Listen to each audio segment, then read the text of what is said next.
बताओ, last class में कहाँ तक हो रहा था डिस्कशन?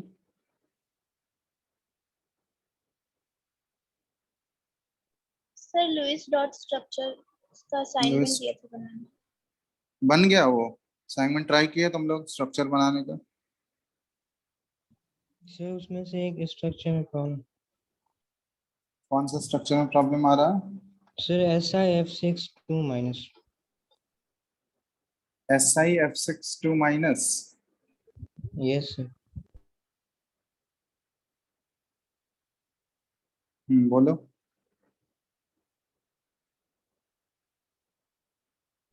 सर ये जो माइनस होगा सर वो फ्लोरीन होने जाएगा, मोस्ट इलेक्ट्रोनेगेटिव है तो।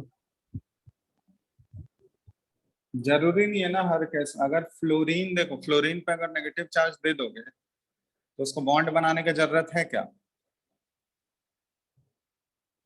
ये बताओ। No sir. फ्लोरीन के पास आउटर मोस्ट शेल में कितने इलेक्ट्रॉन होते हैं? 7। 7। अगर एक माइनस चार्ज उसके पास ऑलरेडी रहेगा ही तो 8 इलेक्ट्रॉन तो ऐसे ही हो गया। इसको बॉन्ड बनाने की जरूरत है क्या? तो सर इस केस में माइनस चार्ज किसको जाएगा? तो ऑब्वियसली यहाँ पे सिलिकॉन के पास आएगा ना। देखो सिलिकॉन के आउटर मोस्ट शेल में कितना है? 4 वैलेंस इलेक्ट्रॉन है ना। यस और no? Yes sir. Outermost shell में 4 वैलेंस इलेक्ट्रॉन है। और यहाँ पे ये कितने फ्लोरीन के साथ बॉन्डिंग कर रहा है? 6। 6 फ्लोरीन एटम्स के साथ।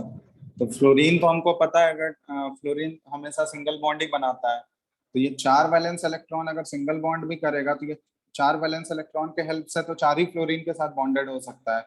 बट यहाँ टोटल 6 फ्लोरीन बॉन्डेड है इसके साथ। तो ऑब्वियसली इसको 6 फ्लोरीन के लिए 2 और एक्स्ट्रा इलेक्ट्रॉन चाहिए या नहीं सिलिकॉन को? Yes sir. तो यहाँ पे किस किस पे आ जाएगा नेगेटिव चार्ज? सिलिकॉन। सिलिकॉन पे, क्योंकि फ्लोरीन पे दोगे। अगर फ्लोरीन पे नेगेटिव चार्ज दे दिया तब तो उसको बॉन्ड बनाने का मतलब ही नहीं है। बॉन्ड बनाने की जरूरत ही नहीं है, वो बॉन्ड ही नहीं बनाएगा। ठीक है। Yes sir. और सर सीओ का स्ट्रक्चर बता दीजिए ना एक बार। सीओ का स्ट्रक्चर देखो, कार्बन मोनोऑक्साइड। इसमें एक्चुअली क्या होता है ना, कार्बन और ऑक्सीजन के बीच में यहाँ पे क्या है, ये ऐसे है, डबल बॉन्ड है। ठीक है। अब डबल बॉन्ड करने से देखो कार्बन का ऑक्टेट कंप्लीट हुआ क्या? अगर डबल बॉन्ड हो गया तो ऑक्सीजन तो अपना ऑक्टेट कंप्लीट कर लिया है। कार्बन का ऑक्टेट कंप्लीट हुआ? तुम लोग खुद देखो। No sir. नहीं हुआ ना। ऑक्सीजन का ऑक्टेट कंप्लीट है बट कार्बन का ऑक्टेट, कार्बन बॉन्डिंग करने के बाद भी कार्बन के आउटर मोस्ट शेल में 6 ही इलेक्ट्रॉन हो रहा है। तो यहाँ पे एक्चुअली क्या करता है ना, ऑक्सीजन अपना लोन पेयर जो है इसको ऐसे डोनेट कर देता है। तो यहाँ पे एक्चुअली एक कोऑर्डिनेट बॉन्डिंग हो जाता है, क्योंकि ऑक्सीजन के पास लोन पेयर पड़ा हुआ ही है। ठीक है। और कार्बन को इलेक्ट्रॉन का जरूरत है ऑक्टेट कंप्लीट करना है इसको, तो ये ऑक्सीजन अपना एक लोन पेयर क्या करता है, इसको डोनेट कर देता है। तो यहाँ पे ये इस टाइप का स्ट्रक्चर होता है। तो यहाँ पे एक कोऑर्डिनेट बॉन्डिंग का फॉर्मेशन होता है। ठीक है। अब जब सर इसको कार्बन रिप्ले में नेगेटिव आ जाएगा। हाँ, तो इसको जब हम लोग रिप्लेस करेंगे कोवेलेंट बॉन्डिंग से, जब रिप्रेजेंट करेंगे तो ये ट्रिपल बॉन्डिंग आ गया। और तुम लोग को बताए थे जो कोऑर्डिनेट बॉन्डिंग में जो डोनर एटम होता है उसके ऊपर क्या आ जाएगा, पॉजिटिव। और जो एक्सेप्टर एटम है उसके ऊपर क्या आ जाएगा, नेगेटिव। ठीक है। Yes sir. चलो, और किसी स्ट्रक्चर में प्रॉब्लम है? ये कौन पूछ रहा था, शायद कौन मैसेज किया था, शुभम? यस सर, सर समझ में आ गया था। फिर एक और बार वीडियो देखे थे ना तो सर सब समझ में आ गया। तो तुम तो 5 मिनट पहले बोले नहीं आ रहा है कुछ भी समझ में। नो सर, आपको फिर एक और बार मैसेज किए थे हम 3 o'clock पे कि हम देखे थे वीडियो पूरा फिर से, तो मेरे को समझ में आया। अच्छा, देख लो। और किसी को कुछ पूछना है वो सारे स्ट्रक्चर्स में, क्योंकि बहुत सर सारे स्ट्रक्चर। हाँ बोलो। सर वर्कशीट में कुछ कुछ कंपाउंड्स का जो स्ट्रक्चर बना हुआ है ना उसके बीच में एंगल दिया हुआ है। हाँ एंगल, ठीक है। वो एंगल दिया हुआ इन्फॉर्मेशन उसको याद नहीं रखना है सच। वैसा कौन से एग्जाम्पल में बताओ? Sir 48 N3P3Cl6। ठीक है, वो जस्ट एक इंफॉर्मेशन की तरह ट्रीट करो। कौन सा 48? Yes sir. N3P3। ठीक है, कोई दिक्कत नहीं है। एंगल वो हम लोग देखेंगे, एंगल कंपैरिजन पहले हाइब्रिडाइजेशन पढ़ लेंगे ना, उसमें हम लोग एंगल कंपैरिजन, एक्चुअली हमको एंगल याद नहीं रखना है, वो हाइब्रिडाइजेशन से हम लोग एंगल कंपेयर करते हैं। वो सारा चीज हम लोग पढ़ेंगे आगे, हाइब्रिडाइजेशन जब बताएंगे ना तो वहां पे पढ़ेंगे। सारे मॉलिक्यूल का एंगल कंपैरिजन हम लोग नहीं कर सकते हैं ना, कुछ कुछ का। जैसे वो हाइब्रिडाइजेशन का कॉन्सेप्ट है, कैसे हम लोग एंगल कंपेयर करेंगे, तो वहां पे हम लोग देखेंगे। सर अभी एक और लुईस स्ट्रक्चर पूछना है। हाँ बोलो। Sir B3N3H6। हाँ ये अच्छा स्ट्रक्चर है, B3N3H6। ये कंपाउंड जो होता है ना, ये इनऑर्गेनिक बेंजीन कहलाता है, इनऑर्गेनिक बेंजीन, या फिर इसको बोराजोल भी बोला जाता है, कॉमन नेम है इसका बोराजोल, B3N3H6। एक्चुअली में यहाँ पे क्या है, तुम बेंजीन का स्ट्रक्चर तो सब लोग को पता ही होगा, यस और नो? बेंजीन का स्ट्रक्चर तो पता है सबको। Yes sir. Yes sir. तो यहाँ पे बेंजीन के स्ट्रक्चर में जो 6 कार्बन होते हैं ना, C6H6 उस फॉर्म में रहता है, तो 6 कार्बन यहाँ पे रिप्लेस हो गया है बोरोन और नाइट्रोजन से। ठीक है, तो यहाँ पे देखो स्ट्रक्चर इसका कुछ इस टाइप का आता है। यहाँ नाइट्रोजन है, वही हेक्सागन शेप ही बनता है। ठीक है, इसका स्ट्रक्चर तुम लोग याद रखना है, बेंजीन के तरह ही स्ट्रक्चर होता है। ये बोरोन, इधर बोरोन, फिर उसके बाद फिर नाइट्रोजन, ये नाइट्रोजन, फिर इसके बाद यहाँ पे क्या आ गया, ये बोरोन आ गया। तो ये है B3N3H6। अब यहाँ पे देखना, अब यहाँ हाइड्रोजन कहाँ पे अटैच्ड होगा, तो अब खुद तुम लोग यहाँ पे देखो, सभी जगह पे जो है ना एक एक हाइड्रोजन है। ठीक है, यहाँ पे एक हाइड्रोजन, ये एक हाइड्रोजन, ये एक हाइड्रोजन, ये हाइड्रोजन और ये हाइड्रोजन। अब यहाँ पे देखो, नाइट्रोजन के पास क्या, सारे एटम्स यहाँ पे 3 बॉन्ड बना रहे हैं, यस और नो? नाइट्रोजन और बोरोन जो है 3 3 बॉन्ड बना रहा है या नहीं, बोलो। Yes sir. और सारे नाइट्रोजन के पास यहाँ पे एक लोन पेयर बचा होगा, 3 जो नाइट्रोजन है, सारे नाइट्रोजन के पास एक लोन पेयर अवेलेबल होगा या नहीं, बताओ? क्योंकि नाइट्रोजन के आउटर मोस्ट शेल में 5 इलेक्ट्रॉन्स होते हैं, तो 3 तो वो बॉन्डिंग में यूज कर रहा है और एक लोन पेयर पड़ा हुआ है। अब यहाँ पे देखोगे, तुम लोग को बताए भी थे लास्ट क्लास में कि BH3 जैसे एक कोई कंपाउंड है। तो यहाँ पे देखो, बोरोन अगर 3 बॉन्ड बनाएगा, तो 3 बॉन्ड बनाने के बाद भी इसका ऑक्टेट कंप्लीट हो रहा है क्या, बोरोन का? 3 बॉन्ड बनाने के बाद बोरोन का ऑक्टेट कंप्लीट हो रहा है, 6 ही इलेक्ट्रॉन आ पा रहे हैं ना इसके आउटर मोस्ट शेल में। और बोरोन के पास एक वेकेंट ऑर्बिटल भी लाई करता है, यस और नो? वेकेंट p ऑर्बिटल है या नहीं, बोलो फटाफट। Yes sir. बोरोन का कॉन्फ़िगरेशन लिख के देख लो अगर तुम लोग को दिक्कत आ रहा है। बोरोन का देखो कॉन्फ़िगरेशन क्या है, एटॉमिक नंबर 5 होता है, 1s2 2s2 2p1। ठीक है, तो आउटर मोस्ट शेल में देखो, अभी इसका जब हम लोग ग्राउंड स्टेट कॉन्फ़िगरेशन लिखेंगे, तो ग्राउंड स्टेट कॉन्फ़िगरेशन अगर रिप्रेजेंट करें हम लोग, तो कुछ इस टाइप का, s में 2 इलेक्ट्रॉन, p में 1 इलेक्ट्रॉन। अभी इसके पास अनपेयर्ड इलेक्ट्रॉन तो सिर्फ एक ही है। ठीक है, तो ये एक्साइटेड स्टेट में जाता है, क्योंकि ये 2s में 2 इलेक्ट्रॉन है, 2p में 1 इलेक्ट्रॉन, अनपेयर्ड एक ही है अभी, तो इसको 3 बॉन्ड बनाना है, तो ये अपने एक s का जो पेयर्ड इलेक्ट्रॉन है इसको एक्साइट करके p में भेजता है, तो p में जाएगा, तो ये क्या हो गया, एक्साइटेड स्टेट कॉन्फ़िगरेशन इसका कुछ इस टाइप का आ गया। ठीक है, 2s और ये 2p। अब इसके पास 3 अनपेयर्ड इलेक्ट्रॉन हो गए, ये एक्साइटेड स्टेट कॉन्फ़िगरेशन है इसका। ठीक है, अब यहाँ पे क्या है, ये जैसे भी यहाँ पे देखो, ये वाला बोरोन भी एक नाइट्रोजन के साथ, 2 नाइट्रोजन के साथ बॉन्ड है, एक हाइड्रोजन के साथ सिंगल बॉन्ड है, तो यहाँ पे 3 इलेक्ट्रॉन तो यूटिलाइज कर चुका है। तो 3 इलेक्ट्रॉन यूटिलाइज करने के बाद भी इसका ऑक्टेट कंप्लीट हो रहा है क्या, आउटर मोस्ट शेल में तो 6 ही इलेक्ट्रॉन आ पा रहे हैं। लेकिन इसको ऑक्टेट कंप्लीट करने के लिए देखो, अगर उसको कहीं से इलेक्ट्रॉन डोनर कहीं पे मिल गया, तो आसानी से इलेक्ट्रॉन पेयर एक्सेप्ट कर सकता है ऑक्टेट कंप्लीट करने के लिए। और ऑक्टेट अगर वो इलेक्ट्रॉन पेयर एक्सेप्ट कर रहा है तो उसके पास वेकेंट ऑर्बिटल भी होना चाहिए। तो बोरोन के पास यहाँ पे वेकेंट ऑर्बिटल है या नहीं बताओ? एक p ऑर्बिटल तो इसका वेकेंट पड़ा हुआ है ना, यस और नो? Yes sir. तो इस वेकेंट p ऑर्बिटल में वो आसानी से इलेक्ट्रॉन पेयर को एक्सेप्ट कर सकता है। अब यहाँ पे देखो नाइट्रोजन के पास क्या है, लोन पेयर है, और बोरोन के पास वेकेंट ऑर्बिटल है। तो यहाँ पे एक कॉन्सेप्ट होता है जिसको हम लोग बैक बॉन्डिंग बोलते हैं। नाइट्रोजन जो है अपना लोन पेयर को डोनेट कर देता है बोरोन के वेकेंट p ऑर्बिटल में। यहाँ पे इस तरह से एक बैक बॉन्डिंग का कॉन्सेप्ट आ जाता है। तो ये देखो इस तरह से हम लोग शो कर दिए, ये वाला नाइट्रोजन जो इस बोरोन को डोनेट किया, ये वाला नाइट्रोजन इस बोरोन को डोनेट किया, और ये नाइट्रोजन इस बोरोन को डोनेट किया। समझ रहे हो? ये कुछ बेंजीन टाइप का स्ट्रक्चर दिख रहा है, ऑल्टरनेट पोजीशन पे डबल बॉन्ड आ रहा है। Yes sir. तो ये है इसका स्ट्रक्चर। तो इसमें एक्चुअली बैक बॉन्डिंग का कॉन्सेप्ट है, ये हम लोग पढ़ेंगे आगे। बैक बॉन्डिंग, बैक बॉन्डिंग हो रहा होता है यहाँ पर। तो नाइट्रोजन अपना लोन पेयर जो है वो बोरोन के वेकेंट ऑर्बिटल में डोनेट कर दिया। तो देखो यहाँ पे ये ऐसा किस लिए हो रहा है, क्योंकि बोरोन के पास वेकेंट p ऑर्बिटल और ये इनकम्प्लीट ऑक्टेट होता है और वेकेंट ऑर्बिटल है, तो आसानी से वो एक्सेप्ट भी कर सकता है। तो ये है B3N3H6 का स्ट्रक्चर। और बताओ, ये दिया हुआ है B3N3H6 का क्या?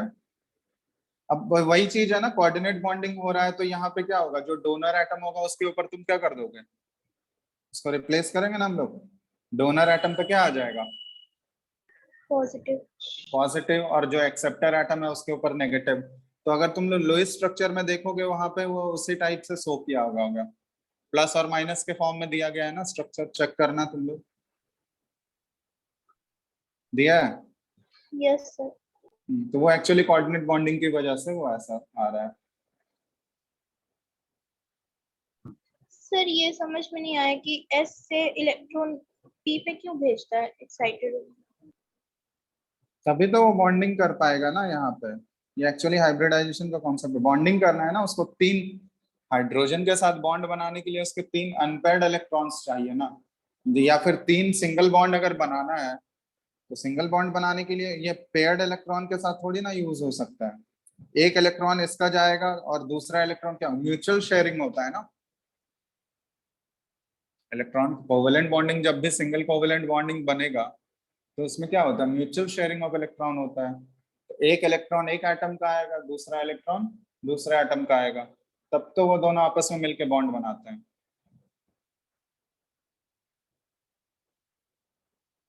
ठीक है।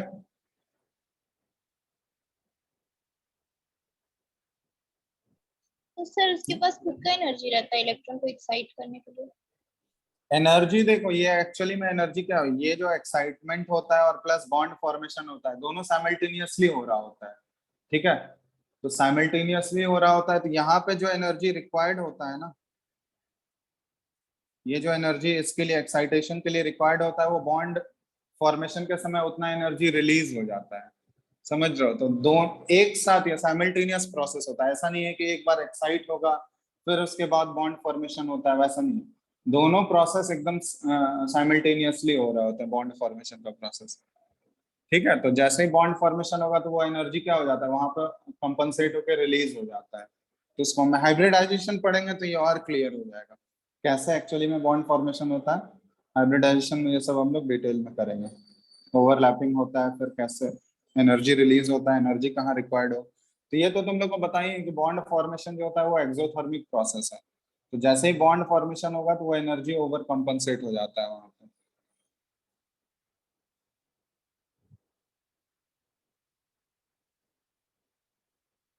और कोई स्ट्रक्चर? सर पेरोक्साइड लिंकेज एक बार और बता दीजिए।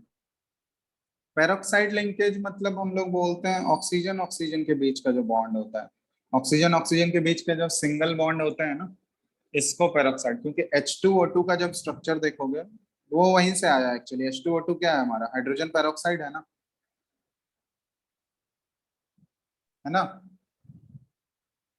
H2O2 का फॉर्मूला पढ़, ये नाम जानते ही होगे तुम लोग। H2O वाटर है, H2O2 हाइड्रोजन पेरोक्साइड है, तो इसी से पेरोक्साइड लिंकेज आया। तो इसमें क्या देखा गया है कि यहाँ पे स्ट्रक्चर, इसका लुईस स्ट्रक्चर हम ड्रॉ कर रहे हैं सिर्फ, तो ये लुईस स्ट्रक्चर ड्रॉ करोगे तो ये कुछ इस टाइप का स्ट्रक्चर होता है यहाँ पे। तो इसी की वजह से ये वाला जो लिंकेज होता है ऑक्सीजन ऑक्सीजन के बीच का सिंगल बॉन्ड वाला लिंकेज, यही लिंकेज कहलाता है पेरोक्साइड लिंकेज। ठीक है, कहीं भी अगर ऑक्सीजन ऑक्सीजन का सिंगल बॉन्ड वाला लिंकेज दिख रहा होगा तो इसको हम लोग पेरोक्साइड लिंकेज बोलते हैं।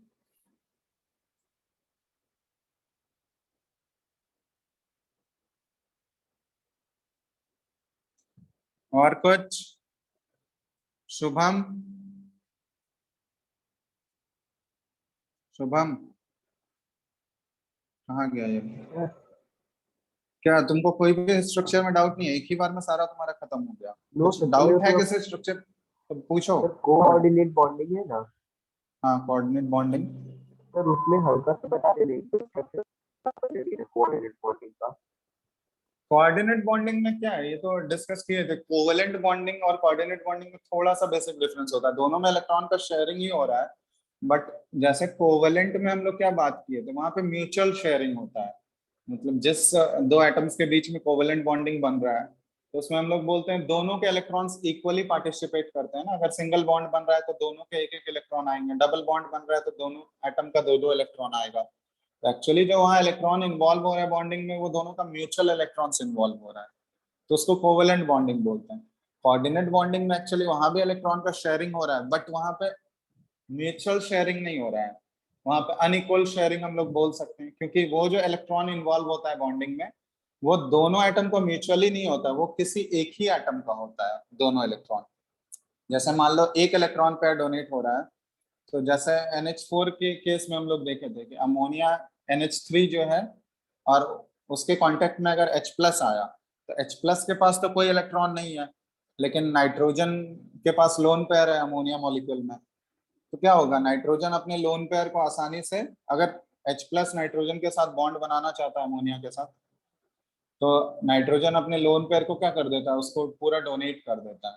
तो वहां पे जो बॉन्ड फॉर्मेशन हो रहा है ना, वो बॉन्ड फॉर्मेशन में सिर्फ नाइट्रोजन के ही इलेक्ट्रॉन्स इन्वॉल्व है, हाइड्रोजन H+ का कोई भी कंट्रीब्यूशन नहीं है वहां पे। क्योंकि उसके पास तो इलेक्ट्रॉन है ही नहीं, तो वो कहाँ से यूज कर पाएगा शेयरिंग में। तो वो अनइक्वल शेयरिंग होता है। वहाँ कोऑर्डिनेट बॉन्डिंग में जो इलेक्ट्रॉन्स इन्वॉल्व होते हैं वो एक ही एटम का होता है, किसी एक ही एटम का होता है, जिसको हम लोग डोनर एटम बोलते हैं। तो उसमें एक डोनर एटम होगा, दूसरा एक्सेप्टर एटम होगा।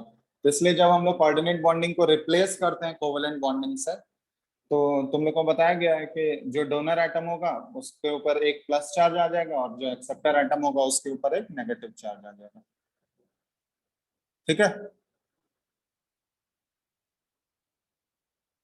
क्लियर हुआ? Yes sir. और किसी को कुछ पूछना है स्ट्रक्चर से रिलेटेड? यस सर, एक बार H3PO3 का स्ट्रक्चर बता दीजिए ना। H3PO3, yes. तो इस ये सब स्ट्रक्चर अब याद ही रखने का कोशिश करो। ठीक है, इसमें तो तुम लोग को बताया था सेंट्रल एटम क्या होगा, फॉस्फोरस होगा, ये तो क्लियर है, central atom phosphorus.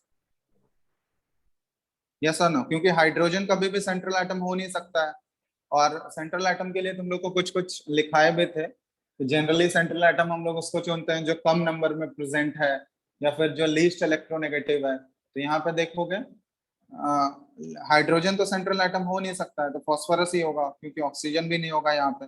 Number of atoms जो है फॉस्फोरस का कम है, तो फॉस्फोरस हो गया सेंट्रल एटम। अब यहाँ पे इस टाइप का अगर स्ट्रक्चर होगा ना, तो एक फॉस्फोरस के साथ डबल बॉन्ड आसानी से पहले ही बना के रख दो, पी डबल बॉन्ड O तो एक होगा ही, ये फिक्स है। ठीक है, अब इसके बाद हम लोग ट्राई क्या करते हैं, अब जो ऑक्सीजन बचा और जितने नंबर ऑफ हाइड्रोजन्स बचे हैं, अब ट्राई करो कि ऑक्सीजन को हम लोग क्या करें, हाइड्रोजन को हम लोग ऑक्सीजन के साथ कनेक्ट करने का कोशिश करते हैं जितना भी पॉसिबिलिटी हो सकता है। तो एक ऑक्सीजन तो ऑलरेडी यूज हो गया है, अब कितने ऑक्सीजन यहाँ पे बचे हुए हैं इसके अलावा? सर 2। दो ऑक्सीजन बचा हुआ है। और हाइड्रोजन कितना बचा हुआ है? हाइड्रोजन 3 बचा हुआ है। हम लोग मैक्सिमम ट्राई कर सकते हैं कि हाइड्रोजन को ऑक्सीजन के साथ जोड़ने का, ऑक्सीजन के साथ कनेक्ट करने का। तो ऑक्सीजन तो दो ही है, तो यहाँ पे हम लोग दो ही हाइड्रोजन को ऑक्सीजन के साथ कनेक्ट कर सकते हैं। तो एक ऑक्सीजन और एक हाइड्रोजन, क्योंकि ऑक्सीजन को दो बॉन्ड बनाना है, तो एक अगर हाइड्रोजन के साथ ये बनाया तो दूसरा किसके साथ होगा, ये फास्फोरस के साथ। ठीक है, इसी तरह हम लोग दूसरा ले सकते हैं, दूसरा ऑक्सीजन और एक और यहाँ पे हाइड्रोजन आ गया। अब देखो ऑक्सीजन तो हमारा पूरा खत्म हो गया, क्योंकि इस H3PO3 में oxygen, number of oxygen atoms 3 ही है, लेकिन हाइड्रोजन एक बचा हुआ है। तो हाइड्रोजन कहाँ पे आ जाएगा, वो डायरेक्ट फास्फोरस से लिंक हो जाएगा ना, समझ रहे हो? सर इसमें OH साथ में लिखेंगे या फिर OH के बीच में भी सिंगल बॉन्ड लगा के? वो अंडरस्टूड है, वो तो रिप्रेजेंटेशन है। तुम OH लिखोगे सिंपली, अगर OH लिख दिए तो उसका क्या मतलब हुआ? हाइड्रोजन तो सिंगल बॉन्ड के थ्रू ही कनेक्टेड होगा ना। अब जरूरी नहीं है, जैसे अगर हम लोग CH4 लिखते हैं तो इसमें अंडरस्टूड नहीं है क्या कार्बन और हाइड्रोजन के बीच में सिंगल बॉन्ड ही होगा? तो इसमें जरूरी थोड़ी हमेशा हम लोग ऐसे शो करते हैं एक्सपेंडेड फॉर्म में, ऐसे दिखाएंगे हमेशा क्या? ऐसे भी लिखा हुआ है तो उसका मतलब तो वही हुआ ना। यस वन, बोलो। Yes sir. तो वो अंडरस्टूड है कि हाइड्रोजन अगर कनेक्टेड होगा तो वो तो सिंगल बॉन्ड के थ्रू ही कनेक्टेड होगा, डबल बॉन्ड तो हो नहीं सकता है। एक बॉन्ड तो ऑलरेडी ऑक्सीजन का इधर बन ही रहा है, तो हाइड्रोजन के साथ वो एक और ही बॉन्ड बनाएगा ना, तो डबल बॉन्ड वहां पे हो गया, ऑक्सीजन का डबल बॉन्ड हो गया, हाइड्रोजन का साथ सभी का। यहाँ पे टर्मिनल एटम्स का ऑक्टेट तो कंप्लीट है, लेकिन ये जो है सेंट्रल एटम जो है उसको उसका ऑक्टेट देखो, वो ऑक्टेट से ज्यादा नंबर ऑफ इलेक्ट्रॉन्स हो गया उसके पास, है ना। ये स्ट्रक्चर बेसिकली कितने इलेक्ट्रॉन्स हो गए शेयरिंग करने के बाद, देखो तो फास्फोरस के आउटर मोस्ट शेल में इधर से 4 2 6 8 और 10 इलेक्ट्रॉन्स आ गए ना इसके आउटर मोस्ट शेल में फास्फोरस के। यस और नो? Yes sir. तो ये एक्चुअली लुईस के स्ट्रक्चर का ये एक्सेप्शन है। इसको हम लोग हाइपर वैलेंट मॉलिक्यूल्स बोलते हैं, हाइपर वैलेंट मॉलिक्यूल, क्योंकि इसका वैलेंसी जो है, मतलब यह हाइपर वैलेंट बोलने का मतलब क्या हुआ कि ऑक्टेट से ज्यादा नंबर ऑफ इलेक्ट्रॉन्स ये कंटेन करता है, तो इसको हम लोग हाइपर वैलेंट यूज करते हैं। इसके लिए तो हम बताएंगे अभी लुईस ऑक्टेट थ्योरी का कौन कौन सा एक्सेप्शंस है, किस टाइप के मॉलिक्यूल्स इसके एक्सेप्शन में कंसिडर किए जाते हैं। तो बहुत सारे मॉलिक्यूल्स होते हैं जो इनकम्प्लीट ऑक्टेट वाले होते हैं, जिसका ऑक्टेट कंप्लीट नहीं है फिर भी वो स्टेबल है। बहुत सारे मॉलिक्यूल्स ऐसे हैं जिसके पास ऑक्टेट से ज्यादा नंबर ऑफ इलेक्ट्रॉन्स है फिर भी वो स्टेबल है, और बहुत सारे मॉलिक्यूल्स ऐसे होते हैं जिसके पास ऑड नंबर ऑफ इलेक्ट्रॉन्स होता है। तो वो सब अभी हम डिस्कस करेंगे, एग्जाम्पल देंगे कहाँ कहाँ पे एक्सेप्शंस आता है। तो ये हो गया H3PO3 का स्ट्रक्चर।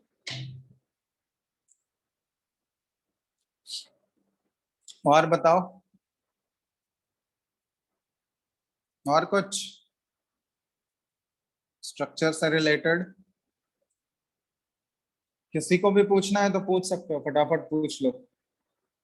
बेसिक अभी हम लोग कर रहे हैं, सब में कंफ्यूजन नहीं होना चाहिए, क्योंकि ये चैप्टर इम्पोर्टेंट है। अब धीरे धीरे एक एक करके जितने भी स्ट्रक्चर्स तुम लोग करते जा रहे हो, सब स्ट्रक्चर याद करने का कोशिश करो, ठीक है। मतलब अब एक दो बार देख लियो तो अब वो दिमाग में फिट हो जाना चाहिए कि अब कहीं भी अगर वो स्ट्रक्चर आए तो आसानी से वो तुम बना सकते हो। अभी आगे जैसे जैसे पढ़ोगे तो और भी स्ट्रक्चर्स आते जाएगा, तो वो तो याद हो जाएगा तुम्हें। चलो बताओ जल्दी से, और कुछ है क्या? No sir. किसी को भी पूछना है तो पूछ सकते हो, फटाफट कंप्लीट कर लो जो भी डाउट है, नहीं तो फिर आगे बढ़ते हैं हम लोग। स्वाति,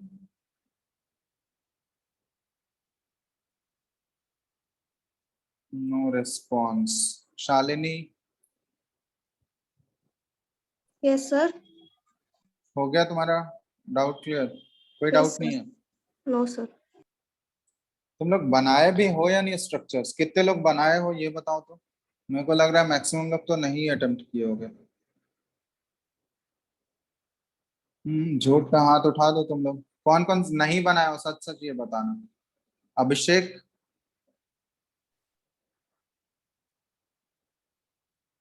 अभिषेक, हेलो, अभिषेक कुमार प्रजापति, दो अभिषेक हैं। ये लोग तो रेस्पॉन्ड ही नहीं कर रहा है। ठीक है, अब देखो, अब नहीं बनाओगे तो फिर क्या ही कर सकते हैं। तुम लोग को बोलना काम था, प्रैक्टिस कर लो उसको। ठीक है, जिस जिस दिन बोलते हैं वो प्रैक्टिस करो। दीपक, तुम बनाए हो? सर हम मेरा तबीयत खराब था, हमको मिला भी नहीं था। मिला नहीं था? नहीं ग्रुप में तो भेजा गया है ना? नहीं, मेरे ग्रुप में नहीं आया। अच्छा चलो, आज हम भेज देंगे तुम्हारे ग्रुप में। ठीक है सर। ठीक है, चलो।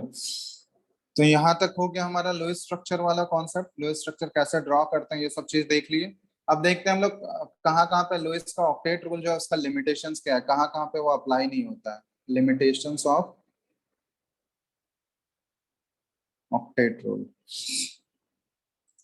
तो ऑक्टेट रूल बेसिकली हम लोग पढ़ ही चुके हैं। उसमें क्या है कि लुइस ये बोला था कि जिस मॉलिक्यूल में सारे एटम्स का ऑक्टेट कंप्लीट होगा सिर्फ वही स्टेबल होगा, बाकी सारे मॉलिक्यूल स्टेबल नहीं होंगे। लेकिन बहुत सारे मॉलिक्यूल्स ऐसे आए जिसमें ऑक्टेट कंप्लीट नहीं है या फिर ऑक्टेट से ज्यादा है, फिर भी वो स्टेबल थे। तो इसमें इसमें मेनली 3 टाइप के मॉलिक्यूल्स आते हैं। सबसे पहला है molecules with incomplete octet. Incomplete octet वाले, अब तो तुम लोग एग्जांपल फटाफट दे सकते हो। इनकम्प्लीट ऑक्टेट वाले मॉलिक्यूल्स बताते जाओ तो जल्दी से, 2-3 एग्जांपल दो जल्दी से।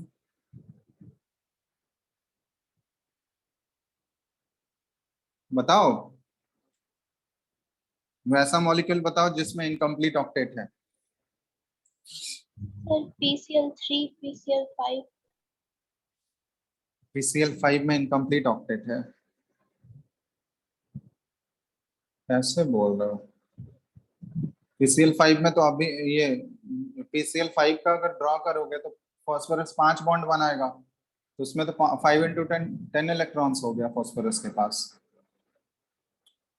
इनकम्प्लीट ऑक्टेट वाले सर जैसे BeCl2 हो गया, अभी तो हम लोग देखे थे BeCl3 बोरोन का, सॉरी BeCl3 नहीं, बोरोन तो 2 ही बनाएगा ना। बेरिलियम है, ये बेरिलियम क्लोराइड हो गया, फिर BF3 हो गया, BH3 हो गया, बोरोन का हाइड्राइड हो गया। ठीक है, LiCl2 हो गया, लिथियम क्लोराइड। LiCl2 ये ध्यान रखना, लिथियम भी जनरली जो है इसका भी कोवेलेंट बॉन्डिंग होता है।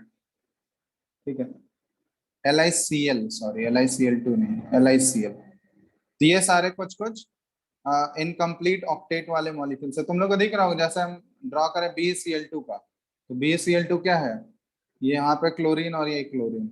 अब ये देखो बॉन्डिंग करने के बाद क्या हुआ, बेरिलियम के आउटर मोस्ट शेल में 2 इलेक्ट्रॉन होते हैं, ये 2 शेयर करके तो इसके साथ बना लिया बॉन्ड।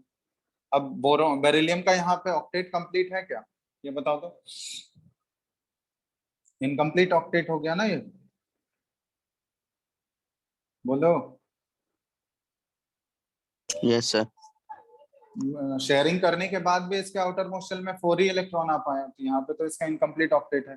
इसी तरह BF3 में भी हम लोग कर सकते हैं। बोरोन जो है फ्लोरीन के साथ अगर बॉन्ड बनाएगा, तो बॉन्ड बनाने के बाद शेयरिंग करने के बाद भी ये क्या है, इसके आउटर मोस्ट शेल में 6 ही इलेक्ट्रॉन आ पा रहे हैं, तो ये भी इनकम्प्लीट ऑक्टेट हो गया। BH3 हो गया, LiCl हो गया। ठीक है, LiCl मतलब लिथियम और क्लोरीन के बीच में ये सिंगल बॉन्ड इस तरह से है, तो ये भी क्या हो गया, इनकम्प्लीट ऑक्टेट वाला। 2 ही इलेक्ट्रॉन आ पा रहा है, यहाँ पे ड्रॉ कर दे रहे हैं LiCl। तो पहला तो ये सारे मॉलिक्यूल्स हो गए जो कि इनकम्प्लीट ऑक्टेट वाले मॉलिक्यूल्स हैं। AlCl3 भी लिख सकते हो इसमें, AlCl3। एल्यूमिनियम भी क्लोरीन के साथ बॉन्डिंग करने के बाद क्या है, इसके आउटर मोस्ट शेल में 6 ही इलेक्ट्रॉन आ पा रहे हैं, ऑक्टेट कंप्लीट नहीं है, ये भी एक तरह से इनकम्प्लीट ऑक्टेट वाला मॉलिक्यूल हो गया। ये लुईस ऑक्टेट रूल का एक्सेप्शन हो गया। सेकंड हम लोग बोल सकते हैं यहाँ पे molecules with expanded octet. Expanded octet समझते हो, जिसमें कि 8 से ज्यादा नंबर ऑफ इलेक्ट्रॉन्स हो गए। सेकंड हम लोग एक्सेप्शन, मॉलिक्यूल्स विद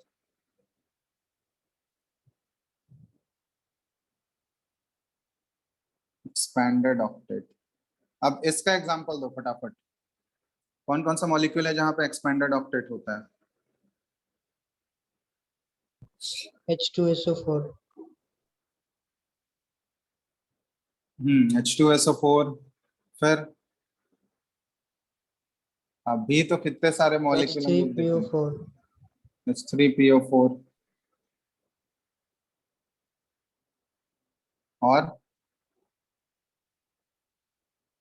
अभी तो हम लोग देखे ना PCl5 हो गया, PCl5 हो जाएगा यहाँ पे। अभी ये जो देखे H3PO3, ये भी तो एक्सपेंडेड ऑक्टेट है, यस और नो? एक्सपेंडेड ऑक्टेट क्यों कहला रहा है ये बात समझ रहे हो तुम लोग? क्यों एक्सपेंडेड ऑक्टेट बोल रहे हैं हम लोग? बोलो। सर क्योंकि 8 से ज्यादा नंबर ऑफ हाँ, सेंट्रल एटम के पास क्या है, आउटर मोस्ट शेल में 8 से ज्यादा नंबर ऑफ इलेक्ट्रॉन्स है, इसलिए हम लोग एक्सपेंडेड ऑक्टेट बोलते हैं। या फिर इसको हाइपर वैलेंट मॉलिक्यूल भी बोल सकते हैं हम लोग। एक्सपेंडेड ऑक्टेट वाले को देखोगे, इसको हाइपर वैलेंट भी बोला जाता है। यहाँ पे देखना, अगर तुमसे पूछा जाए कि 3-4 मॉलिक्यूल दे दिया जाए ऑप्शन, और तुमसे पूछा जाए which of the following is hypervalent या which of the following species is hypervalent, तो उसका मतलब वही है कि उसके आउटर मोस्ट शेल में क्या होना चाहिए, 8 से ज्यादा इलेक्ट्रॉन होने चाहिए।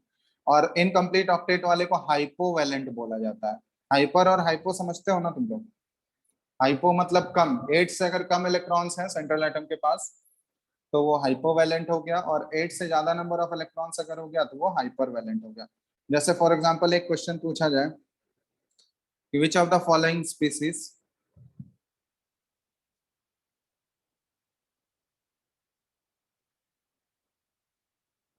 आर हाइपरवैलेंट, ठीक है? कुछ कुछ हम स्पीसीज लिख के दे रहे हैं, इसमें बताना है तुम लोगों को हाइपरवैलेंट कौन कौन से होंगे। पहला है ClO4 माइनस, दूसरा है BF3, तीसरा है SO4 2 माइनस, और चौथा है CO3 2 माइनस। फटाफट बताओ तो।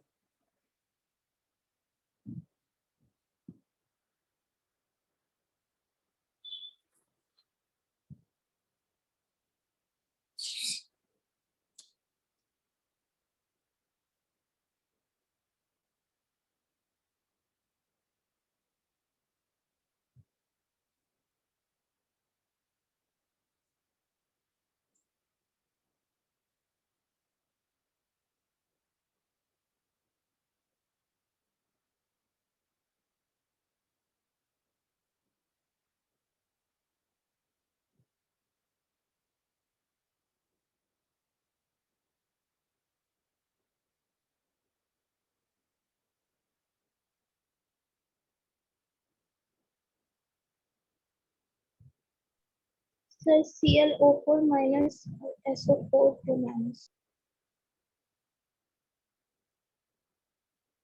सबका हो गया?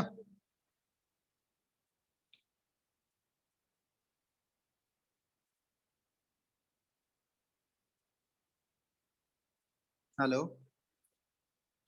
yes sir, कौन कौन सा आया हाइपरवैलेंट?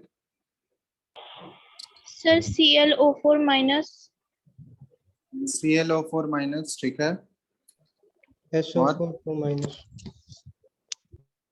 SO4 2 minus. चलो देख लो, इसमें किसी को डाउट है? ये दोनों हो जाएगा, ClO4 माइनस और SO4 2 minus.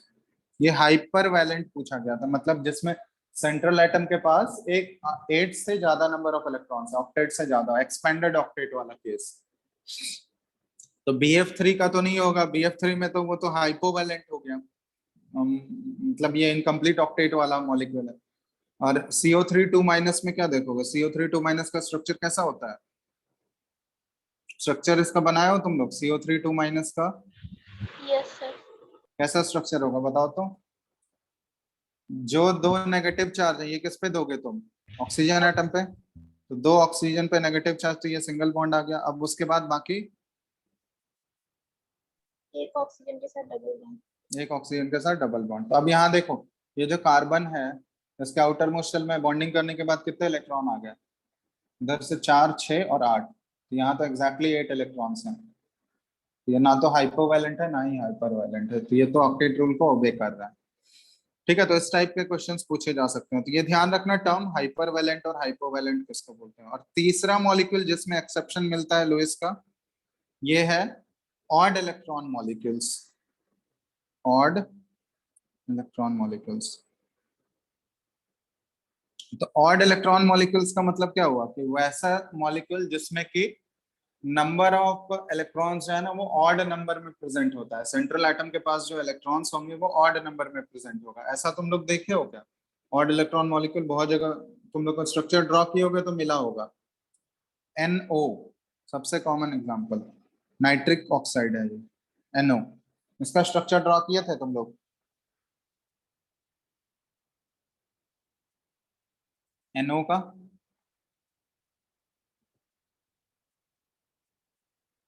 Yes yes sir. NO का स्ट्रक्चर ड्रॉ करोगे तो कैसा आएगा? देखो ये N और ऑक्सीजन के बीच में ये तो डबल बॉन्ड ही बनेगा ना। ऑक्सीजन का तो यहाँ पे ऑक्टेट कंप्लीट है, लेकिन नाइट्रोजन के आउटर मोस्ट शेल में कितने इलेक्ट्रॉन होते हैं? 2 तो ये यूज कर रहा है बॉन्डिंग में। और देखो 3 इलेक्ट्रॉन टोटल बचा हुआ है, तो 2 तो हम लोग पेयर में रिप्रेजेंट कर सकते हैं, लेकिन एक क्या है, ये अनपेयर्ड इलेक्ट्रॉन है या नहीं? बोलो। अब ये बॉन्डिंग करने के बाद इसके आउटर मोस्ट शेल में तुम लोग खुद ही देख लो, बॉन्डिंग करने के बाद इसके आउटर मोस्ट शेल में कितने इलेक्ट्रॉन्स आ गए नाइट्रोजन के? कितना नंबर ऑफ इलेक्ट्रॉन्स है बॉन्डिंग करने के बाद नाइट्रोजन के पास? 7 वैलेंस इलेक्ट्रॉन। तो 7 वैलेंस इलेक्ट्रॉन है, तो ये 7 क्या है? ये ऑड नंबर है ना। तो इसको हम लोग इस टाइप के स्पीसीज को बोलते हैं ऑड नंबर मॉलिक्यूल्स। ठीक है, मतलब जहां पे बॉन्डिंग करने के बाद आउटर मोस्ट शेल में ऑड नंबर ऑफ इलेक्ट्रॉन्स अगर प्रेजेंट है तो वो ऑड इलेक्ट्रॉन मॉलिक्यूल्स। ऑक्सीजन के आउटर मोस्ट शेल में तो ये तो 8 इलेक्ट्रॉन्स आ गया, लेकिन नाइट्रोजन के पास ऑड नंबर ऑफ इलेक्ट्रॉन्स आ रहे हैं। और भी एग्जांपल दे सकते हो ऑड इलेक्ट्रॉन का? स्ट्रक्चर ड्रॉ किए होगे तो तुम लोग को दिखा भी होगा बहुत सारे।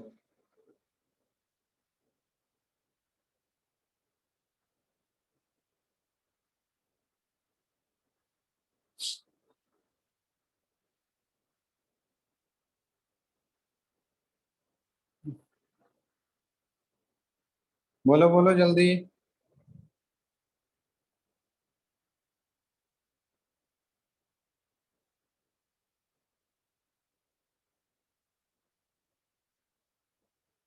Hello hello, yes sir. बताओ और भी ऑड इलेक्ट्रॉन का। नहीं आइडिया है? NO2 nitrogen, NO2 nitrogen dioxide gas जो है, ये भी तो ऑड इलेक्ट्रॉन मॉलिक्यूल है ना। इसका भी स्ट्रक्चर ड्रॉ करके तुम लोग देखना, ये भी ऑड इलेक्ट्रॉन मॉलिक्यूल है। हम कुछ कुछ लिख दे रहे हैं यहाँ पे एग्जांपल। ClO2 या ClO3 ऑड इलेक्ट्रॉन है या नहीं बताओ? ClO3। क्लोरीन यहाँ पे सेंट्रल एटम है, तुम लोग स्ट्रक्चर ड्रॉ करके देख लो। क्लोरीन सेंट्रल एटम है। क्लोरीन जब ऑक्सीजन के साथ बॉन्ड बनाएगा तो कितने बॉन्ड बन जाएंगे यहाँ पे? डबल बॉन्ड ऑक्सीजन के साथ। और क्लोरीन के आउटर मोस्ट शेल में कितने इलेक्ट्रॉन होते हैं बताओ?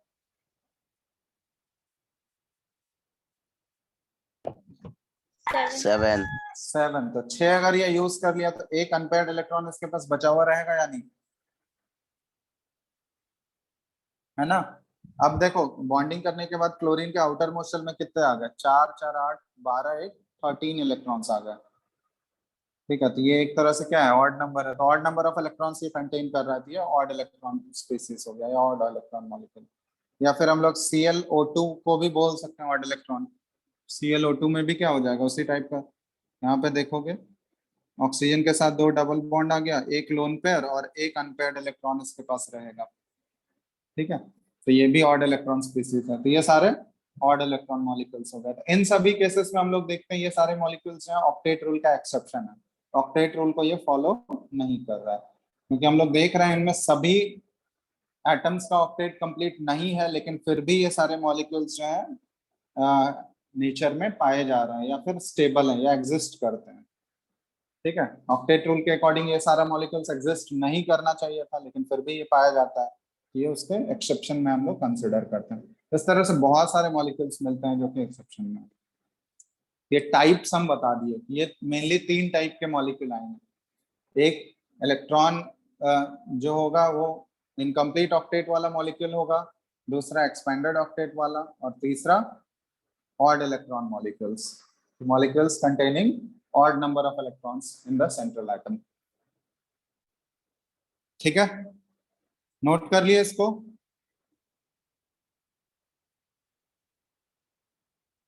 बोलो, यस सर। कोई डाउट है इसमें किसी को? बताओ।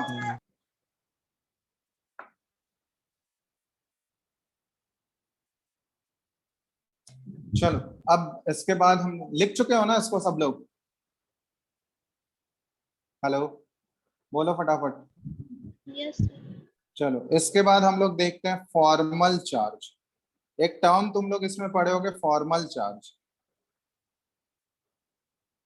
मतलब फॉर्मल चार्ज बेसिकली देखो ये क्या है ना, हम लोग एक्चुअली मॉलिक्यूल में सारे एटम्स के ऊपर क्या चार्ज होता है वो कैलकुलेशन करते हैं हम लोग।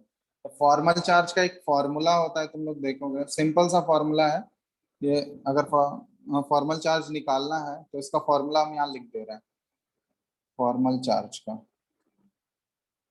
ये फॉर्मूला हम लोग क्या यूज करते हैं, किसी भी एटम के लिए अगर हमको फॉर्मल चार्ज निकालना है तो हम लोग क्या करते हैं, पहले उसका स्ट्रक्चर ड्रॉ करोगे। स्ट्रक्चर ड्रॉ करने के बाद देखो ये आउटर मोस्ट शेल इलेक्ट्रॉन्स, मतलब जितना आउटर मोस्ट सेल होता है उसके पास, आउटर मोस्ट सेल में जितने इलेक्ट्रॉन्स होते हैं वो लिखोगे। उसमें सब्ट्रैक्ट करेंगे हम लोग नंबर ऑफ बॉन्ड्स वो कितना बना रहा है, ठीक है, और minus number of unshared electrons. ये ध्यान रखना, नंबर ऑफ अनशेयर्ड इलेक्ट्रॉन्स। अब बहुत जगह देखोगे ये अलग अलग फॉर्म में दिया रहता है, ठीक है, तो वो अलग अलग फॉर्म्स ध्यान रखने की जरूरत नहीं है, सिर्फ ये एक ही फॉर्मूला को याद रखो, ठीक है, उसी से सारा निकल जाएगा। जैसे मान लो फॉर एग्जांपल H3O प्लस का स्ट्रक्चर है, H3O प्लस। अब यहाँ पे हमको पता है कि ये एक्चुअली में, ये तो स्ट्रक्चर हमको ऑलरेडी पता ही है कि ऑक्सीजन है यहाँ पे, ठीक है, ये हाइड्रोजन वाटर जो है अपने एक लोन पेयर को क्या करता है, ये इसको डोनेट कर देता है। तो यहाँ पे कोऑर्डिनेट बॉन्डिंग बनता है ना H प्लस के साथ, यस और नो? इसको हम लोग ऐसा रिप्रेजेंट करते हैं, इस पूरे मॉलिक्यूल पे क्या है, ओवरऑल एक पॉजिटिव चार्ज है। अब यहाँ से तुम, यहाँ पे अगर तुमसे पूछा जाए कि एक्चुअली में फॉर्मल चार्ज फॉर्मूला से तुम कैलकुलेट करके बताओ, यहाँ तो डायरेक्टली हम लोग बोल ही सकते हैं कि ऑक्सीजन के ऊपर एक प्लस चार्ज होगा, क्योंकि जो डोनर एटम होगा जब इसको कोवेलेंट बॉन्डिंग से रिप्लेस करोगे तो डोनर एटम पे तुम एक प्लस दोगे और एक्सेप्टर एटम पे एक माइनस दोगे। लेकिन फिर भी अगर कैलकुलेट करने बोला गया कि ऑक्सीजन एटम का यहाँ फॉर्मल चार्ज क्या है, कैलकुलेट करोगे, यही फॉर्मूला यूज करोगे तुम लोग। तो हम लोग यहाँ पे कैलकुलेट कर रहे हैं formal charge of oxygen atom. बताओ, अब यहाँ पे फॉर्मूला देखो कैसे अप्लाई करना, आउटर मोस्ट सेल इलेक्ट्रॉन्स, तो उसके पास आउटर मोस्ट इलेक्ट्रॉन्स कितने होते हैं ऑक्सीजन के पास, बताओ number of electrons in outermost shell कितने होते हैं? 6 माइनस नंबर ऑफ बॉन्ड्स, यहाँ पे ऑक्सीजन कितने नंबर ऑफ बॉन्ड बना रहा है बताओ? 3 बॉन्ड, तो 3 बॉन्ड माइनस कर दिए, minus number of unshared electrons, कितने नंबर ऑफ अनशेयर्ड इलेक्ट्रॉन्स बचे हुए हैं उसके पास? 2 पेयर नहीं पूछा गया है, लोन पेयर तो एक है, लेकिन नंबर पूछा गया कितने नंबर ऑफ अनशेयर्ड इलेक्ट्रॉन्स हैं। तो 2 ही इलेक्ट्रॉन दिख रहा है ना जो कि शेयर्ड नहीं है, अनशेयर्ड है, यहाँ पे 2। तो देखो ये 6 - 3 - 2 ये कितना आ गया, +1 आ गया, आया या नहीं? यहाँ पे तो ऐसे भी ऑलरेडी हमको पता ही है, जब इसको कोवेलेंट बॉन्ड से रिप्लेस करेंगे तो ऑक्सीजन पे एक प्लस चार्ज आएगा ही, इसी को फॉर्मूला से हम लोग कैलकुलेट कर लेते हैं। अगर मान लो इनकेस हमको वो आइडिया नहीं लग रहा है कि कौन से एटम पे जो है चार्ज आ रहा है, तो यहाँ पे हम लोग फॉर्मल चार्ज कैलकुलेट करके उसको बता सकते हैं, ठीक है। जैसे क्वेश्चन एक पूछा जाता, ओजोन का तुम लोग स्ट्रक्चर पढ़े हो, ओजोन का स्ट्रक्चर बनाए होगे तुम लोग लो स्ट्रक्चर में, O3 मॉलिक्यूल है ना, इसमें तुमको कैलकुलेट करना है, कैलकुलेट द, फटाफट बनाना तो तुम लोग, formal charge of all the 3 oxygen atoms. करो तो कैलकुलेट, फॉर्मल चार्ज कैलकुलेट करना है ऑल द 3 ऑक्सीजन एटम्स पे।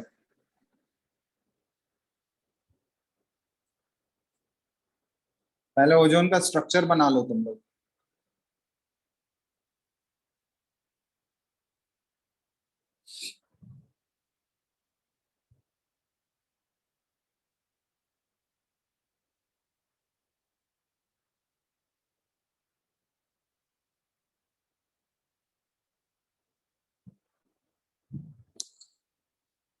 लो स्ट्रक्चर ड्रॉ किए हो ना ओजोन का? Yes sir. कैसे होता है? तीनों तो ऑक्सीजन ही है, तो कोई एक ऑक्सीजन एटम सेंट्रल पे होगा, फिर इसके बाद एक डबल बॉन्ड यहाँ पे एक ऑक्सीजन के साथ, और एक के साथ ये क्या करता है, कोऑर्डिनेट बॉन्डिंग करता है ना? ये स्ट्रक्चर है ओजोन का। और यहाँ पे एक देखोगे लोन पेयर आ जाएगा, लोन पेयर बचा हुआ है एक। बाकी के पास तो, इसके पास ऑलरेडी 3 लोन पेयर है, सॉरी 2 है, एक सर तो यूज, और इसके पास 3 है। चलो सर ये पहले कुछ इस टाइप का स्ट्रक्चर होता है। अब यहाँ पे देखो हम मार्किंग कर रहे हैं, ये 1 2 3 सर तीनों। 102 + 1 3 - 1। हाँ, इसको जब रिप्लेस करोगे तुम, कोवेलेंट बॉन्डिंग से रिप्लेस करोगे तो डायरेक्टली तुमको दिख ही रहा होगा O डबल बॉन्ड O। और यहाँ जब कोऑर्डिनेट बॉन्ड को रिप्लेस कर देंगे कोवेलेंट से, तो एक पे प्लस, डोनर पे +1 और एक्सेप्टर पे -1। तो ऑलरेडी यहाँ पे चार्ज तो दिख ही रहा है हमको। लेकिन अगर आइडेंटिफाई नहीं कर पा रहे हो तो फिर हम लोग, अगर फॉर्मूला से तुमको कैलकुलेट करने बोला जाएगा तो फॉर्मूला से भी निकाल सकते हैं। फॉर्मल चार्ज ये O1 का हम बता रहे हैं। तो नंबर ऑफ वैलेंस इलेक्ट्रॉन्स देखो 6 माइनस नंबर ऑफ बॉन्ड्स कितने बना रहा है, ये 2 बॉन्ड बना रहा है। नंबर ऑफ अनशेयर्ड इलेक्ट्रॉन्स कितने हैं इसके पास, बताओ पहले वाले पे 4 4 है ना, तो आंसर क्या आ गया इसका 0। फॉर्मल चार्ज ऑफ O2 ये बताना, number of valence electron 6, number of bond O2 कितना बना रहा है 3, -3 कर दिए। और नंबर ऑफ अनशेयर्ड इलेक्ट्रॉन्स कितने बचे हुए हैं 2, आंसर क्या आ गया इसका +1। फॉर्मल चार्ज ऑफ O3 ये बताओ, वैलेंस इलेक्ट्रॉन 6 है, नंबर ऑफ बॉन्ड कितना बना रहा है वो 1, नंबर ऑफ अनशेयर्ड इलेक्ट्रॉन्स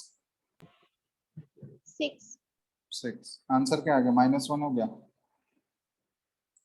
ठीक है, वही सेम चीज यहाँ से भी आ रहा है हमारा।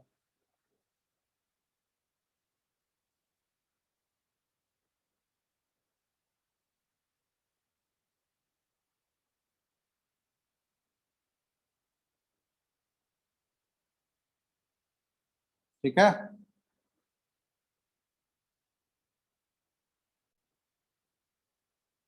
Yes sir.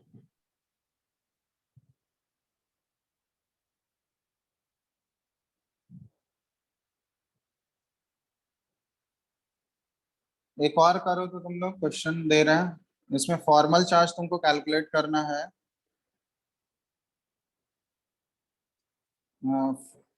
Formal charge of fluorine atom in HClO4 ion, HClO4 minus ion. ठीक है, और सेकंड कैलकुलेट करना है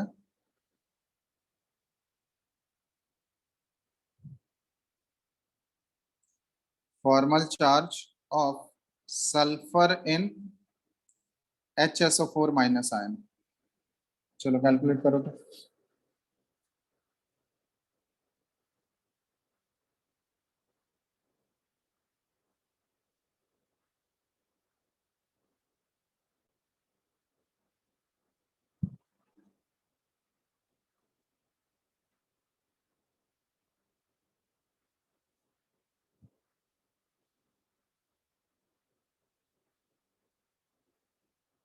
अच्छा, HClO4 माइनस होगा ये क्या, 4 है ना? नहीं नहीं, HClO4 आयन नहीं है, ये HClO4 मॉलिक्यूल ही है। इसमें फॉर्मल चार्ज निकालना है, और इसका HSO4 माइनस आयन है ये। ठीक है, ये है। चलो कैलकुलेट करो।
हो गया?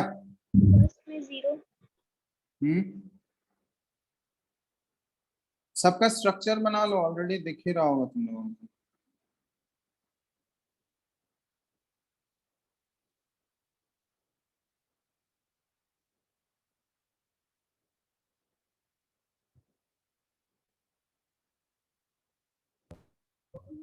यस सर, हो गया। क्या आया फर्स्ट वाले केस में? 0 0। सेकंड वाले में 0।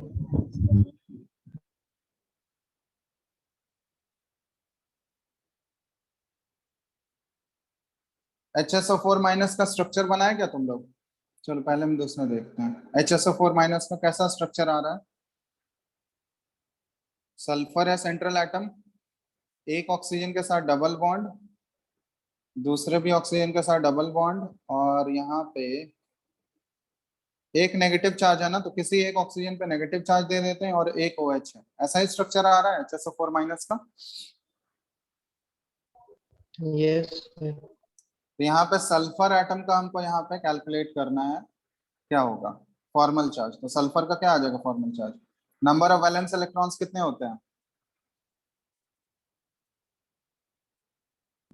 6। 6 माइनस कितने नंबर ऑफ बॉन्ड्स बना रहा है यहाँ पे? 6। 2 बॉन्ड इधर, 2 बॉन्ड इधर और 2 बॉन्ड। 6 माइनस अनशेयर्ड इलेक्ट्रॉन है क्या? नो। नहीं, ये तो 0 हो गया, क्योंकि ऑलरेडी 6 इलेक्ट्रॉन होते ही है, तो ये तो 6 माइनस 6, ये तो 0 हो गया। समझ रहे हो बात? तो यहाँ पे एक्चुअली कोऑर्डिनेट बॉन्डिंग नहीं हो रहा है ना, यहाँ पे सिंपली ऐसे हम लोग स्ट्रक्चर ड्रॉ कर रहे हैं, ओ पे माइनस आ रहा है।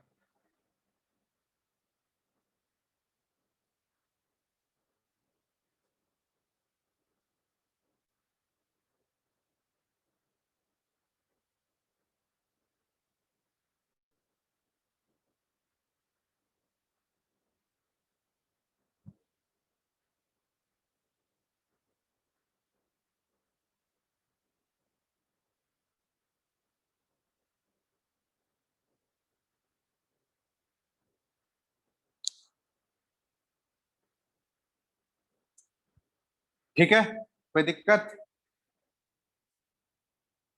Hello hello. No sir.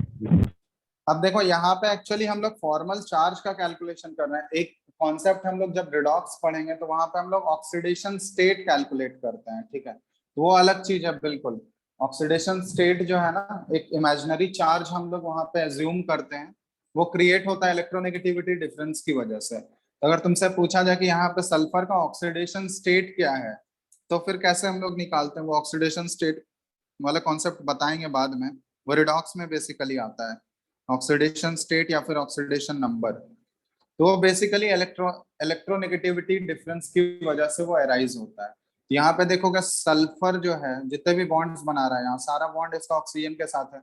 अब सल्फर और ऑक्सीजन में कौन ज्यादा मोर इलेक्ट्रोनेगेटिव है बताओ तो? ऑक्सीजन। ऑक्सीजन। तो जैसे यहाँ पे 2 बॉन्ड बना रहा है ना, 2 इलेक्ट्रॉन ऑक्सीजन के साथ शेयर कर रहा है, तो ये 2 इलेक्ट्रॉन जो ऑक्सीजन के साथ शेयर कर रहा है, ये देखोगे ऑक्सीजन मोर इलेक्ट्रोनेगेटिव होने की वजह से क्या आएगा, ये इलेक्ट्रॉन पेयर किसकी तरफ शिफ्ट हो जाएगा?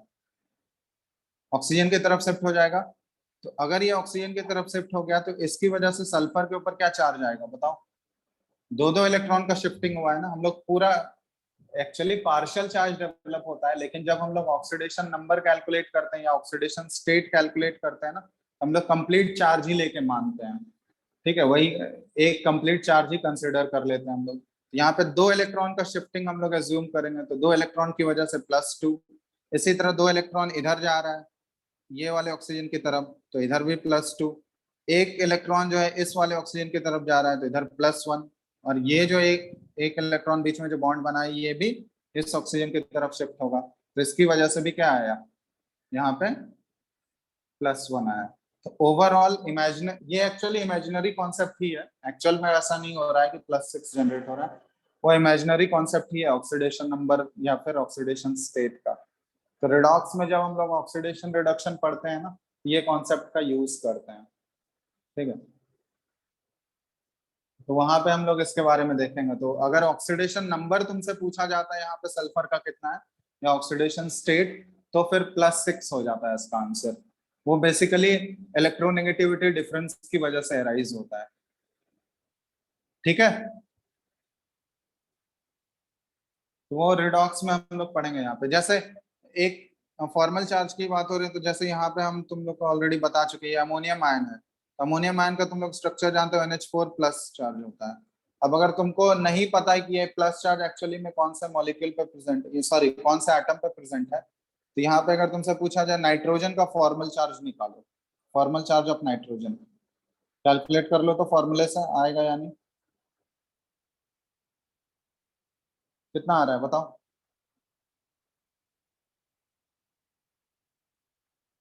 स्ट्रक्चर यहाँ पे देख लेना, नाइट्रोजन एक लोन पेयर इसको डोनेट कर रहा है। क्या आंसर आ जाएगा इसका?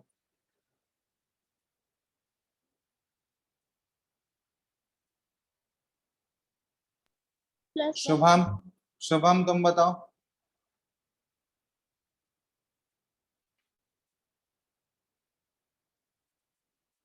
शुभम क्लास अटेंड कर रहा है यानी?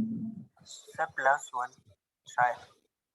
शायद, अभी भी शायद बोल रहे हो। यही है ना स्ट्रक्चर। देखो अब फॉर्मूला जो बताया, नाइट्रोजन के आउटर मोस्ट शेल में कितने इलेक्ट्रॉन होते हैं? 5 होते हैं, माइनस नंबर ऑफ बॉन्ड्स यहाँ पे कितना बना रहा है नाइट्रोजन, खुद बताओ जल्दी से। 4। अब नंबर ऑफ अनपेयर्ड इलेक्ट्रॉन्स कितने बचे हुए हैं? कोई भी अनपेयर्ड इलेक्ट्रॉन है क्या नाइट्रोजन के पास? 0। ये क्या हो गया आंसर? +1 आया। तो यही है फॉर्मल चार्ज। ठीक है, तो कहीं भी ये जनरली फॉर्मल चार्ज अगर पूछा जाएगा तो ये फॉर्मूला बस ध्यान रखना। किसी भी एटम के लिए अगर कैलकुलेट करना है, उसका लोई स्ट्रक्चर ड्रॉ करोगे और लोई स्ट्रक्चर के बाद हम लोग उसमें ये फॉर्मूला लगा देंगे, outermost shell electron minus number of bonds minus number of unshared electrons.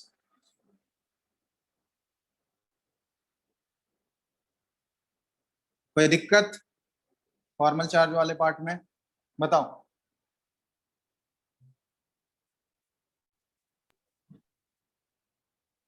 कोई डाउट है इसमें किसी को?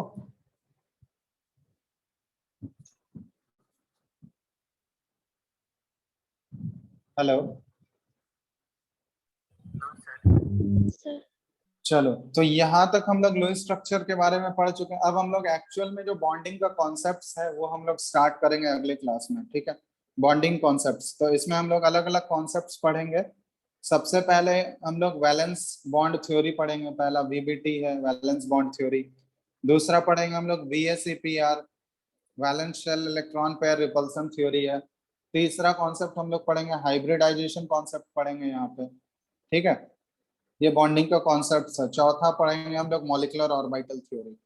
ये सारे 3-4 कॉन्सेप्ट हम लोग को डिटेल में करना है। ये सारे कॉन्सेप्ट के हेल्प से क्या करते हैं हम लोग, मॉलिक्यूल का शेप, एक्चुअल में स्ट्रक्चर या फिर ज्योमेट्री, ठीक है, ये सारा चीज हम लोग प्रेडिक्ट कर सकते हैं। उसका बॉन्ड लेंथ, बॉन्ड एंगल क्या होगा, ठीक है, हाइब्रिडाइजेशन क्या होगा, ठीक है। तो ये सारा चीज हम लोग मॉलिक्यूल के कैरेक्टरिस्टिक्स के बारे में जान सकते हैं। तो ये सारे बॉन्डिंग कॉन्सेप्ट्स हम लोग एक एक करके नेक्स्ट क्लास से स्टार्ट करेंगे। वैलेंस बॉन्ड थ्योरी है ये, VSEPR valence shell electron pair repulsion theory है, फिर हाइब्रिडाइजेशन का कॉन्सेप्ट है, और उसके बाद चौथा है मॉलिक्यूलर ऑर्बिटल थ्योरी का कॉन्सेप्ट। ये चारों कॉन्सेप्ट बहुत ही इंपॉर्टेंट है। ठीक है, हम लोग एक एक करके स्टार्ट करेंगे। लेकिन इससे पहले तुम्हारे एनसीईआरटी में देखोगे, एक बार एनसीईआरटी तुम लोग रेफर करना, उसमें कुछ कुछ टर्म्स सब दिए हुए हैं इससे रिलेटेड। मतलब कुछ कुछ टर्म्स तुम लोगों को मिलेगा, एक लैटिस एनर्जी वाला टर्म्स है, ये सब एक बार पढ़ के रखना तुम लोग। लैटिस एनर्जी वाला कॉन्सेप्ट टर्म मिलेगा, उसमें बॉन्ड एनर्जी तुमको मिलेगा। ठीक है, ये सारा टर्म एक बार देख लेना। बॉन्ड लेंथ मिलेगा या बॉन्ड ऑर्डर मिलेगा तुमको, ठीक है, bond length and bond order. NCERT book है ना सबके पास?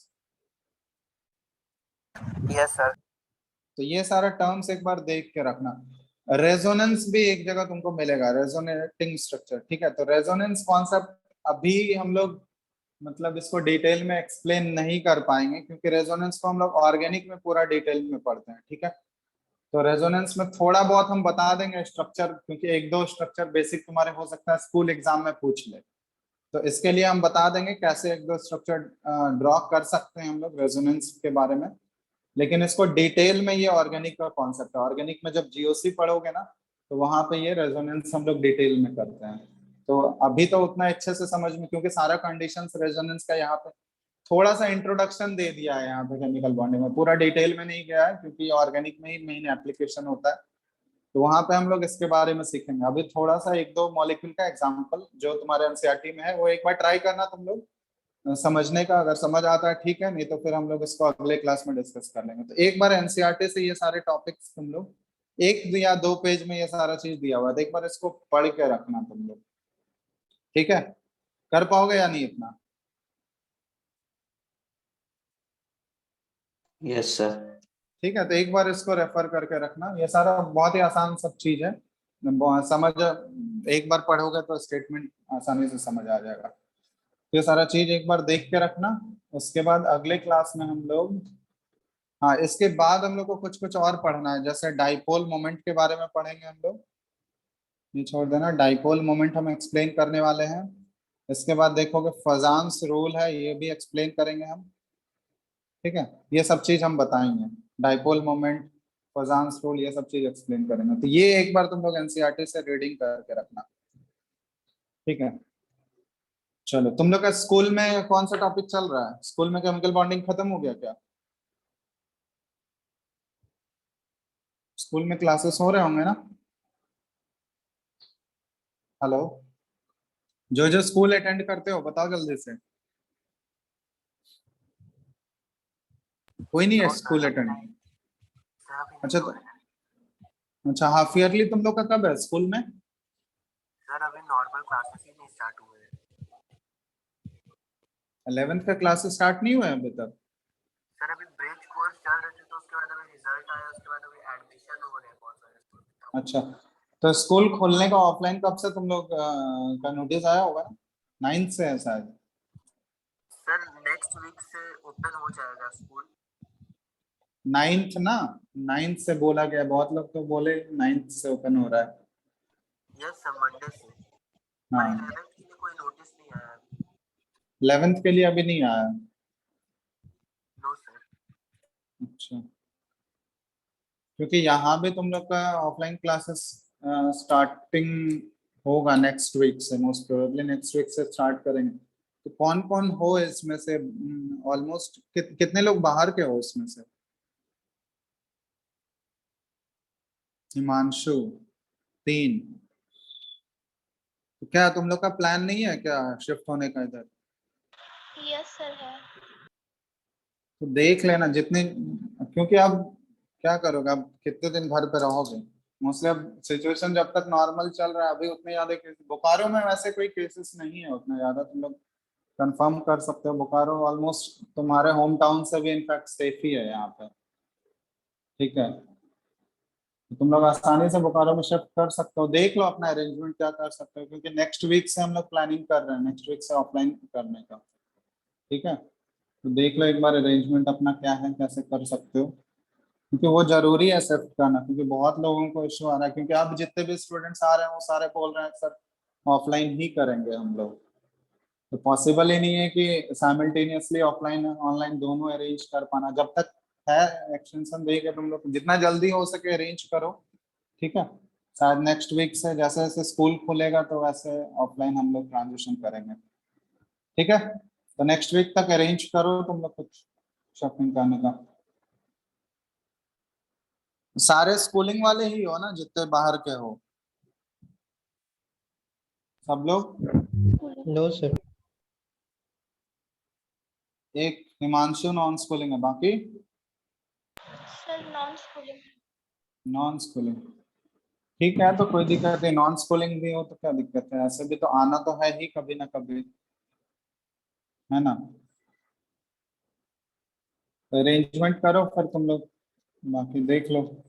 जो भी कंसर्न है तुम लोग का, वो नंबर जो दिया गया उस पर बात कर लेना एक बार, अगर किसी के रिगार्डिंग दिक्कत होता है तो, अकोमोडेशन या फिर कोई चीज, तो बात कर लेना, वो लोग हेल्प कर देंगे, ठीक है? चलो, तो ये लोएस्ट स्ट्रक्चर वाला क्लियर हो गया ना? लोएस्ट स्ट्रक्चर ड्रॉ करना आप सीख गए तुम लोग थोड़ा बहुत, या नहीं अभी तक नहीं सीखे हो? कौन क्लियर हो गया सबका, या अभी भी किसी को डाउट है? शुभम,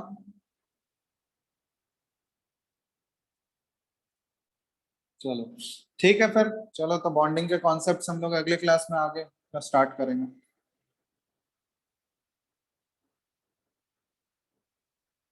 ठीक है, चलो फिर नेक्स्ट क्लास में करते हैं आगे।